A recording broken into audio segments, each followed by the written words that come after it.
Shalom, Rasmujua mantan Takina. Selamat hari Minggu dan selamat Paskah buat kita semua. Hari ini kita akan merayakan Paskah dengan tema kasihnya menyelamatkan. Ibadah Paskah kita pada hari ini akan diketuakan oleh kakak kita, Tania Brutarikan. Nah, sebelum kita memulai acara kita, kakak mau tanya dulu. Ayo, adakah adik-adik yang tahu artinya Paskah? Iya, benar. Paskah artinya adalah kemenangan. Karena Yesus telah mati dan bangkit untuk menebus dosa kita, untuk menyelamatkan kita. Sebelum kita melanjutkan ibadah Paskah kita akan berdoa terlebih dahulu. Kita bersatu di dalam doa. Bapa kami yang baik, Bapa kami dalam Yesus Kristus Tuhan, kami sungguh bersuka cita pada hari ini Tuhan, karena pada hari ini kami bisa kembali melakukan ibadah Paskah kami, meskipun kami tidak bersama-sama bertetap muka dengan adik-adik kami, tetapi tidak mengurangi rasa syukur kami. Kami boleh merayakan Paskah pada saat ini melalui video yang akan kami lakukan pada saat ini. Tuhan, Engkau memberkati Tuhan agar sungguh-sungguh ibadah kami ini boleh menjadi kemuliaan bagi nama Tuhan, menjadi sukacita bagi kami semuanya untuk boleh kami semakin dekat kepada Tuhan. Terima kasih Bapa, kami serahkan ibadah kami pada saat ini hanya ke dalam tangan Tuhan. Dalam nama Yesus Kristus Tuhan kami berdoa dan bersyukur kepada-Mu. Amin. Tuhan Yesus adalah sahabat sejati bagi kita. Dia rela menyerahkan dirinya dengan mati di kayu salib untuk menebus dosa-dosa kita. Untuk mengucapkan rasa syukur kita akan bersama-sama menyanyikan lagu pujian bagi Tuhan dengan tema Yesus Sahabatku.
Bye.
kita sama-sama melambaikan tangan kita.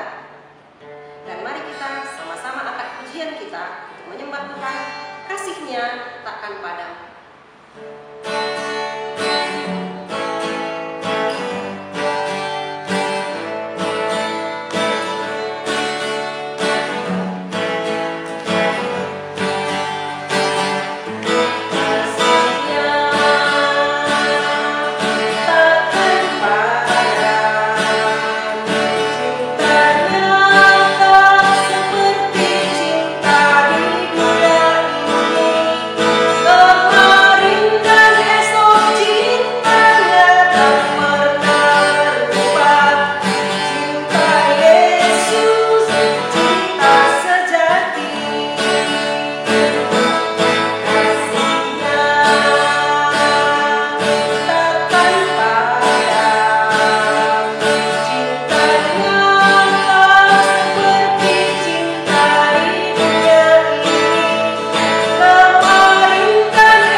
kabar? Tentunya tetap sehat dan luar biasa. Nah, kali ini kita melakukan Jumat Agung dan Paskah di rumah kita masing-masing.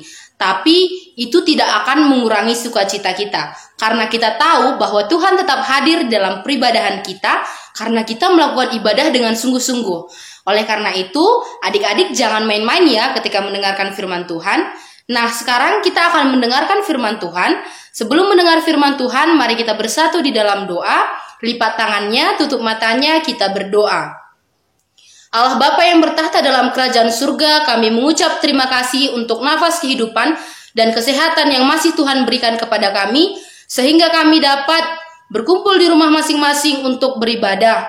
Bapa, sebentar lagi kami akan mendengarkan firman Tuhan, biar kiranya Tuhan yang sertai kami, sehingga kami dapat fokus mendengarkan firman Tuhan, tidak main-main, dan juga dapat mengerti apa yang akan kami dengar. Terima kasih Bapa, di dalam nama Yesus Kristus kami telah berdoa dan mengucap syukur. Amin. Nah, nats Alkitab kita pada hari ini diambil dari Perjanjian Lama.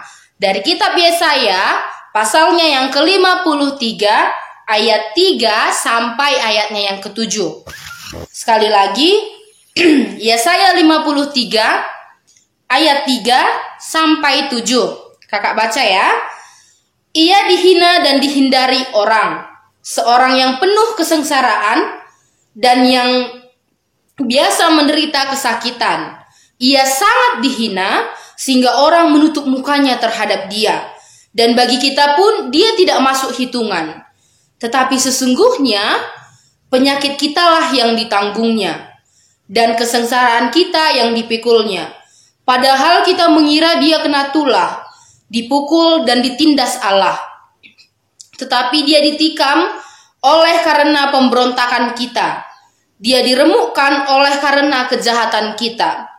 Ganjaran yang mendatangkan keselamatan bagi kita ditimpakan kepadanya, dan oleh bilur-bilurnya kita menjadi sembuh.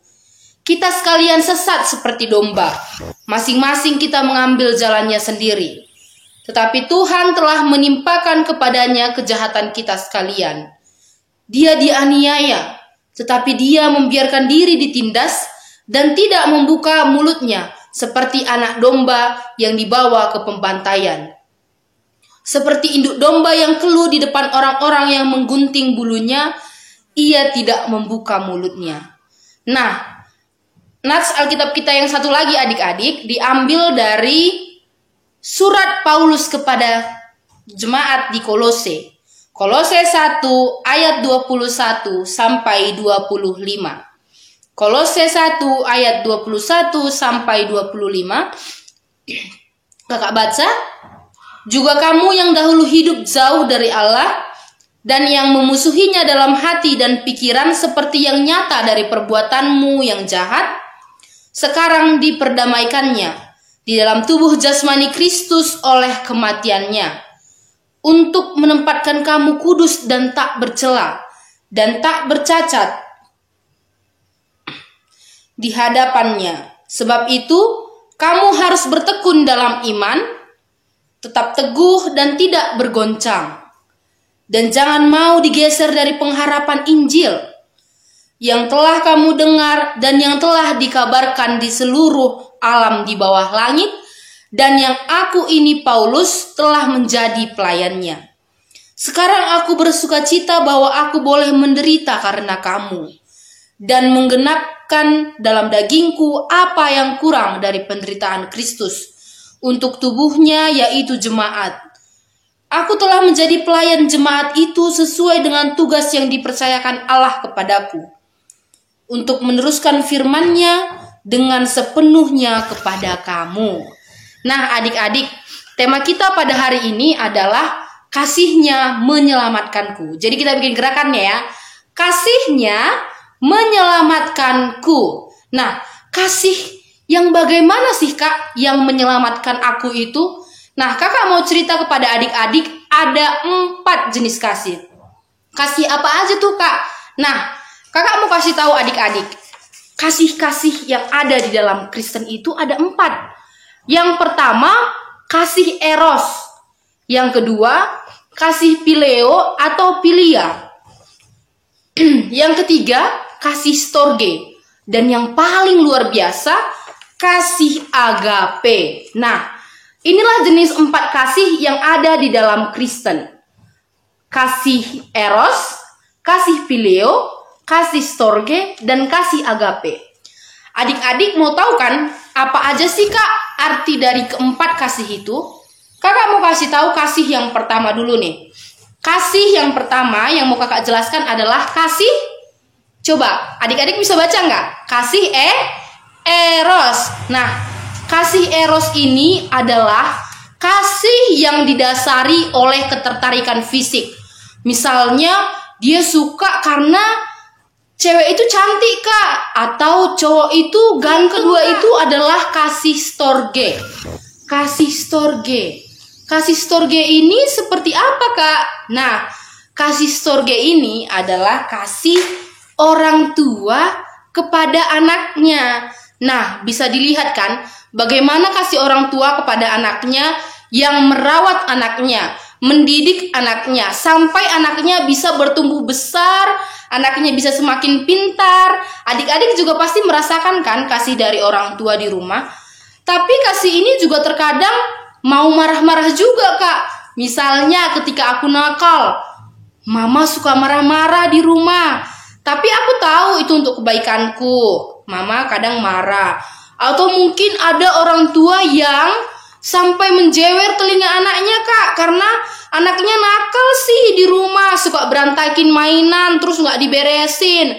Jadi mamanya di rumah marah deh, ya kan?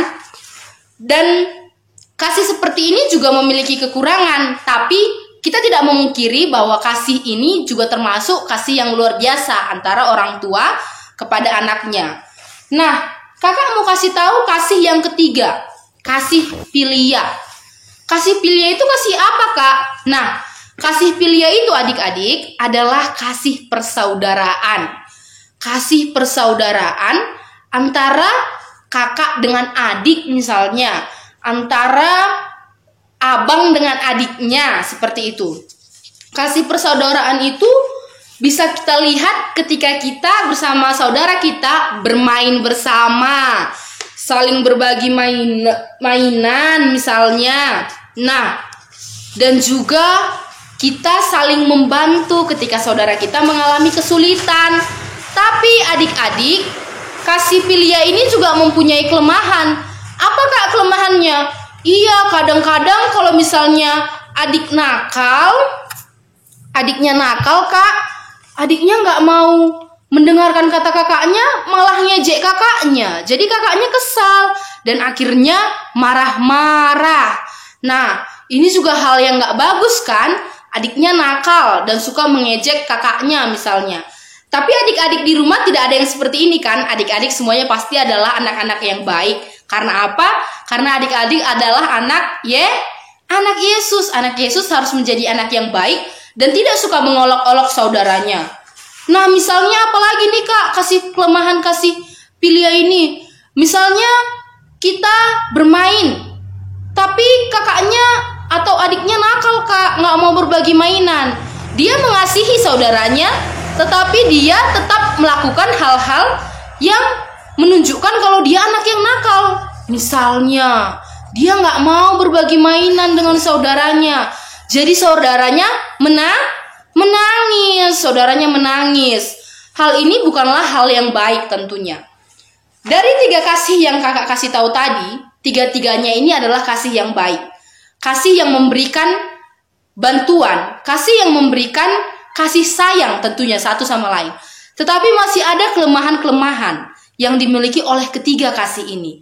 Tapi kakak mau kasih tahu kasih yang luar biasa yang gak punya kelemahan sama sekali. Emang ada Kak kasih yang seperti itu? Ada. Kasih ini sama sekali gak memiliki cacat, sama sekali gak memiliki kekurangan. Kasih yang sempurna, kasih yang menyelamatkan kita, kasih yang menyelamatkan aku dan menyelamatkan adik-adik sekalian. Kasih apa itu Kak? Nah, kasih itu adalah kasih agape.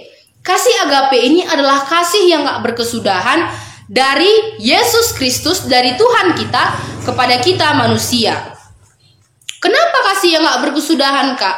Karena Tuhan itu selalu menyertai kita, dan Tuhan itu bahkan rela memberikan anaknya yang tunggal untuk menebus dosa-dosa kita. Seperti yang ada tertulis di dalam Alkitab. Mungkin adik-adik pernah dengar ya, yang dikatakan bahwa karena begitu besar kasih Allah akan dunia ini, sehingga ia telah mengaruniakan anaknya yang tunggal, supaya setiap orang yang percaya kepadanya tidak binasa, melainkan memperoleh hidup yang kekal. Nah, kakak mau kasih tahu kasih Tuhan yang luar biasa, yaitu kasih Tuhan melalui Yesus Kristus yang menyelamatkan kita. Yesus Kristus itu menderita untuk menyelamatkan kita. Dia dicambuk, dihina. Kenapa Yesus dihina orang? Karena orang-orang menuduh bahwa Yesus ini telah memberikan ajaran sesat. Dan Yesus juga menyuruh orang-orang untuk gak membayar pajak kepada kaisar atau raja pada saat itu. Tetapi semua ini adalah hal yang salah. Yesus bukanlah orang yang mengajarkan kesesatan, tetapi Yesus adalah orang yang akan menebus dosa-dosa manusia dan akan menyelamatkan manusia. Yesus begitu menderita, sakit sekali harus dicambuk untuk dosa-dosa kita. Nah, adik-adik, ketika Yesus sudah dicambuk, tidak berhenti di situ saja. Yesus harus memikul salib. Yesus harus berjalan sangat jauh, memikul salib, dan dipukuli bahkan diludahi oleh orang-orang pada saat itu untuk menebus dosa-dosa kita. Dan juga Yesus akhirnya disalibkan. Yesus disalibkan. Tangannya dipaku, kakinya juga dipaku untuk menyelamatkan kita manusia, untuk menebus dosa kita manusia. Nah, adik-adik tahu kan kalau kasih agape itu sekarang adalah kasih yang luar biasa. Tahu alasannya kenapa? Karena Yesus bahkan merelakan nyawanya karena menebus dosa kita, orang-orang yang berdosa. Kenapa dia mau melakukan itu? Karena dia mengasihi kita. Adik-adik tahu pada saat itu, orang yang disalibkan itu, orang yang dihukum di atas kayu salib adalah orang yang dituduh melakukan kejahatan yang luar biasa. Bahkan ketika hakim merasa Yesus tidak bersalah dan mengatakan, Yesus ini gak bersalah, aku gak melihat kesalahan di dia. Apa yang kalian tuduhkan itu adalah hal yang salah. Tetapi orang-orang pada saat itu tetap bersorak dan berkata, salibkan dia, salibkan dia. Nah, pada saat itu hakim bingung apa yang harus dilakukan. Hakim sudah mengatakan bahwa Yesus tidak bersalah sebanyak 3 kali. Tetapi orang-orang di situ tetap ingin supaya Yesus disalibkan. Dan ketika mereka ditanya, siapa yang harus dibebaskan? Yesus atau orang yang berdosa? Orang yang benar-benar bersalah? Dan akhirnya orang-orang banyak itu lebih memilih untuk membebaskan orang berdosa yang sudah melakukan pemberontakan dan juga pembunuhan. Yesus, apakah Yesus marah? Apakah Yesus memaki mereka? Apakah Yesus marah-marah? Tidak, Yesus tetap diam. Seperti yang dikatakan Yesaya, dia tetap diam. Dia tidak menghina siapapun. Dia tidak menghujat siapapun yang sudah menghukum dia. Kalau adik-adik tidak bersalah, misalnya ada vas pecah, lalu mama marah bilang, kenapa vas ini pecah? Kamu yang buat ya. Kalau adik-adik tidak melakukan itu, pasti adik-adik akan membela diri, akan marah-marah bilang, tidak, aku gak melakukan itu, Ma. Siapa yang melakukan itu? Mama jangan asal tuduh aja lah. Pasti langsung marah ya. Tetapi Tuhan tidak melakukan itu. Tuhan tetap diam. Tuhan tetap menjalankan misinya untuk menyelamatkan manusia. Tuhan tetap menjalankan tugasnya. Pada saat itu Yesus disalibkan bersama 2 orang penjahat. Salah satu penjahat menghujat dia dan berkata, kalau engkau nak Tuhan, bebaskanlah dirimu, bebaskan juga kami. Tetapi salah satu penjahat di sampingnya berkata, kenapa engkau berkata seperti itu? Tidakkah engkau takut? Kita disalibkan memang karena perbuatan kita, tetapi dia disalibkan padahal dia sama sekali tidak bersalah. "Ya Tuhan, kalau boleh ingatlah aku ketika Engkau kembali menjadi raja," kata si penjahat yang satunya. Lalu apa kata Tuhan? "Sesungguhnya hari ini engkau akan bersama dengan aku di Taman Firdaus." Nah, itu artinya ketika ada orang jahat yang mau bertobat, Tuhan ini adalah orang yang sangat mau mengampuni. Berarti kasih Tuhan itu luar biasa ya adik-adik. Kasih Tuhan yang mau mengampuni itu adalah kasih yang mau menerima orang yang mengaku salahnya dan mau bertobat seperti penjahat ini tadi. Tuhan mau mengampuni dia. Nah adik-adik, tahu nggak salah satu hal yang luar biasa dari Yesus ini? Ketika Yesus sudah disalibkan, ketika Yesus meninggal, sebelum itu kan dia disalibkan, dipakukan. Ketika dia mengalami kesakitan, dia nggak menghina orang, tetapi dia meminta kepada Tuhan untuk mengampuni orang-orang yang berbuat jahat kepadanya. Yesus berkata, "Ya Tuhan, ampunilah mereka sebab mereka tidak tahu apa yang mereka perbuat." Wah, luar biasa ya. Adik-adik bisa nggak melakukan hal seperti itu? Ketika ada orang yang bersalah kepada adik-adik, adik-adik tidak membalas dengan kejahatan, tidak melakukan perbuatan yang jahat kembali kepadanya, atau tidak membalaskan hal itu. Tetapi adik-adik malah memohon ampun kepada Tuhan supaya orang seperti ini bisa diampuni dan dimaafkan. Kalau adik-adik adalah orang yang seperti itu, berarti adik-adik sudah bisa meniru dan melakukan perbuatan Yesus Kristus. Nah, hal ajaib dari Tuhan itu ada loh, Dek. Salah satunya adalah ketika Yesus sudah disalibkan, mati, dia dikuburkan di dalam kuburan batu. Nah, ketika orang-orang datang untuk membawa rempah-rempah, untuk mengurapi kepalanya, tangannya, kakinya, yang saat itu terluka parah ketika dicambuk, mereka datang ke kuburan itu pagi-pagi sekali, dan mereka mendapati kuburan Yesus sudah terbuka. Tutupnya ini tadinya harusnya tertutup, tetapi tutupnya sudah menggelinding ke samping dan terbuka. Lalu mereka bingung, siapa yang membuka kuburan Yesus? Lalu mereka masuk, dan adik-adik tahu apa yang didapati? Mereka mendapati bahwa kuburan Yesus kosong dan hanya ada kain kafan. Mayatnya hilang, tinggal kain kafan yang tadi membungkus mayat Yesus. Lalu mereka berpikir, apakah Yesus hilang? Apakah Yesus dicuri oleh orang? Siapa yang mencuri mayat Yesus? Ketika perempuan-perempuan ini yang bernama Maria dari Magdala, Maria ibu Yakobus, dan juga Yohana beserta perempuan-perempuan lainnya kebingungan, maka datanglah cahaya malaikat yang berkata, "Kenapa engkau mencari orang hidup di antara mati? Yesus Kristus telah bangkit seperti apa yang dia katakan di Galilea." Luar biasa ya. Ketika ada orang meninggal dan kemudian dia bangkit, itu adalah Yesus Kristus. Orang yang tadinya sudah meninggal dan bangkit kembali adalah juru selamat kita, Yesus Kristus.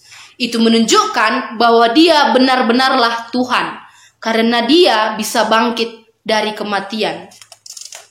Nah adik-adik, Yesus yang bangkit itulah juru selamat kita. Yesus Kristus yang menjadi penyelamat kita. Yesus Kristus yang memberikan kasih-Nya untuk menyelamatkan kita. Adik-adik tahu, Rasul Paulus, yaitu salah satu hamba Tuhan, ini dulunya adalah orang yang berdosa. Dia adalah orang yang jahat, mengejar-ngejar orang Kristen, bahkan membunuh orang Kristen. Tapi ketika dia bertobat, Tuhan mau mengampuninya karena kasih-Nya. Dan dia dipakai Tuhan untuk memberitakan firman di tengah-tengah jemaat Kristus. Dia juga menderita ketika menyampaikan firman Tuhan. Dia dipenjara dan juga diolok-olok orang, diejek orang. Tapi dia tetap memberitakan firman Tuhan walaupun tersiksa sekalipun.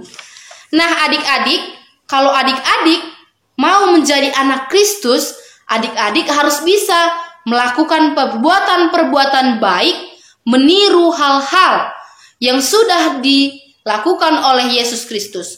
Bukan berarti adik-adik harus disalibkan juga. Tapi adik-adik harus bisa meniru Yesus yang mengasihi.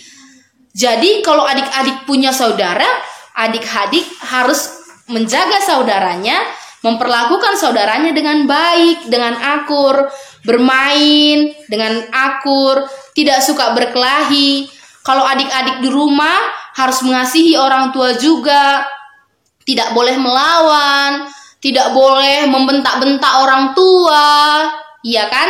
Kalau ada yang tidak suka, dikatakan dengan baik-baik, jangan marah-marah kepada mama atau papanya di rumah. Nah, ketika kita juga mau menjadi orang Kristen yang mengikut Tuhan dengan baik, kita harus berani melakukan hal-hal yang baik walaupun susah, seperti Paulus. Nah, contohnya seperti apa, Kak? Misalnya, adik-adik sudah sekolah. Adik-adik yang sudah sekolah pasti ada belajar, ujian. Kalau melihat teman-temannya ada yang mencontek, adik-adik nggak boleh meniru. Misalnya adik-adik takut, Kak, kalau aku nggak mencontek, nanti nilai mereka tinggi, nilaiku rendah. Tidak apa-apa, asalkan adik-adik mau belajar untuk jujur. Kalau nilai adik-adik rendah, adik-adik bisa belajar lebih giat lagi untuk memperbaiki nilai adik-adik yang rendah. Jadi, kita akan lebih merasa bahagia ketika nilai kita mendapat nilai 100 dari hasil kerja keras kita sendiri daripada hasil mencontek. Dan juga adik-adik misalnya melakukan kesalahan, adik-adik harus berani berkata jujur. Nah, misalnya untuk kakak-kakak yang sudah remaja, kakak-kakak yang sudah remaja, yang sedang berada dalam masa pubertas misalnya, emosinya suka tidak terkontrol. Belajarlah untuk mengontrol emosi kita. Jangan suka marah-marah kepada orang tua. Jangan suka melakukan pertemanan yang tidak baik, yang suka menjelek-jelekkan teman dari belakang. Itu tidak baik ya. Kita harus mengasihi siapapun seperti Yesus yang sudah mengasihi kita. Kita harus bisa meneladani kasih Kristus yang sudah mati di kayu salib untuk dosa kita. Yesus Kristus yang benar-benar adalah Tuhan telah bangkit dari kematiannya untuk membuktikan Dia benar-benar Tuhan. Dan kita selaku orang Kristen harus menghargai perbuatan Tuhan yang telah menyelamatkan kita melalui kasih-Nya dengan meneladani sifat Kristus. Amin. Kita bersatu di dalam doa. Bapa yang baik, kami telah mendengarkan firman Tuhan untuk meniru Yesus Kristus, untuk meneladani Yesus Kristus yang telah mati di kayu salib. Bapa yang baik, kami sadar bahwa kasih Yesus telah menyelamatkan kami. Kasih-Nya yang luar biasa telah menyelamatkan hidup kami dari dosa-dosa yang telah kami perbuat. Ajari kami supaya kami dapat menjadi anak-anak yang baik, yang tidak suka melakukan perbuatan dosa dan menghargai pengorbanan Yesus di kayu salib. Terima kasih Bapa, di dalam nama Yesus Kristus kami telah berdoa dan mengucap syukur. Amin. Kita sudah sampai kepada penghujung ibadah kita. Mari kita nyatakan tekad kita bahwa kita tidak lagi sama seperti dunia ini. Karena kita telah dibebaskan dan ditebus oleh Yesus dan dibenarkan oleh-Nya. Mari kita nyatakan pujian kita. Sejak ku kenal Yesus, hidupku berubah.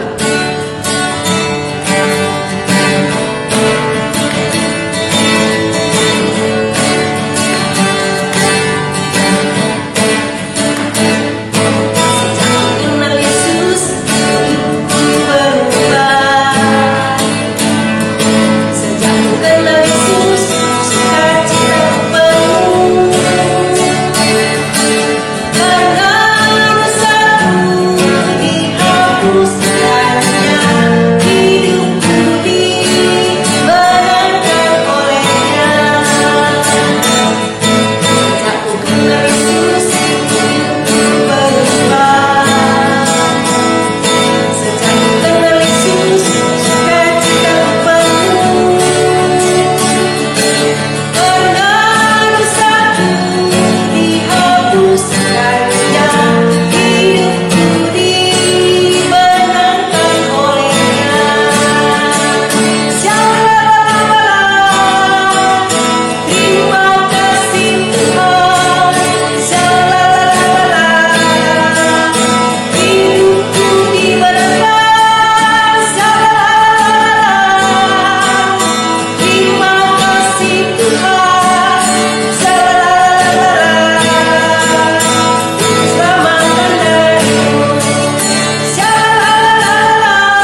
kita mau berdoa, lipat tangannya, tutup matanya, kita berdoa bersama-sama. Kita berdoa. Ya Allah Bapa kami yang bertahta di dalam kerajaan surga, kami kembali mengucap syukur dan berterima kasih kepada Tuhan karena kami telah selesai menaikkan pujian kami bernyanyi untuk Tuhan dan juga mendengar firman Tuhan. Bapa yang baik, kami mengucap syukur karena kasih-Mu telah menyelamatkan kami.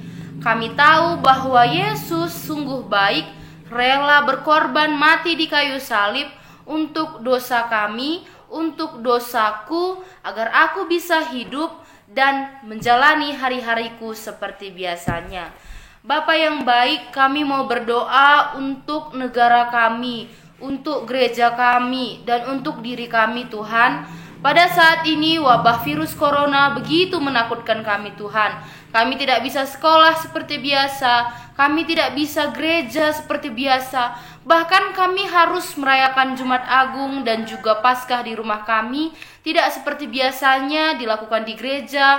Kami bisa melakukan beberapa permainan dan juga bersama-sama memuji dan memuliakan nama Tuhan. Tapi Tuhan, kami tahu Tuhan tetap hadir dalam peribadahan kami, dan kami juga tetap mengucap syukur karena Tuhan masih jagai kami, sehingga kami tetap berada dalam keadaan sehat dan tidak ada yang sakit atau terjangkit virus corona ini Tuhan. Bapa yang baik, kami berdoa untuk negara kami, semoga negara kami cepat pulih, semoga virus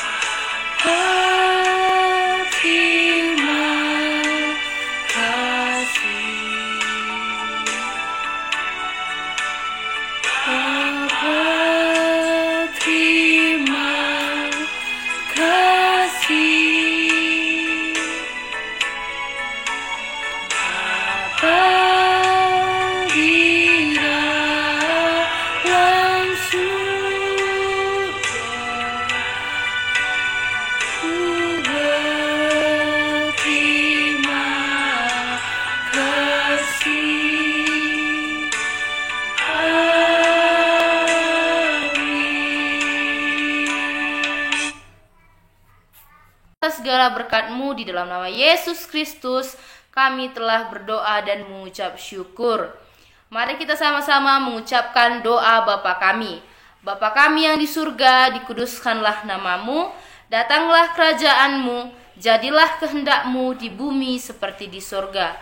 Berikanlah kami pada hari ini makanan kami yang secukupnya, dan ampunilah kami akan kesalahan kami, seperti kami juga mengampuni orang yang bersalah kepada kami.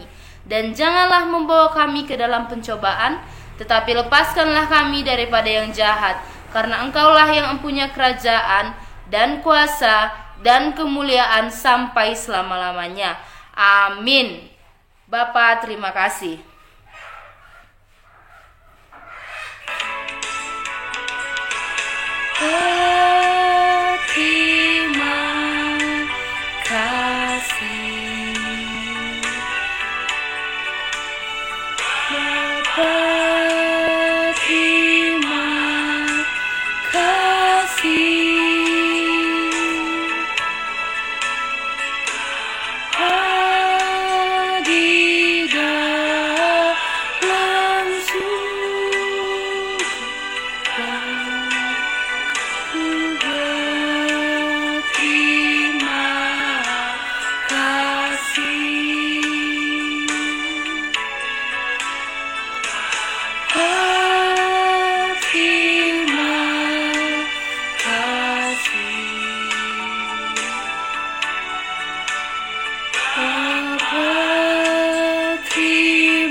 kita semua.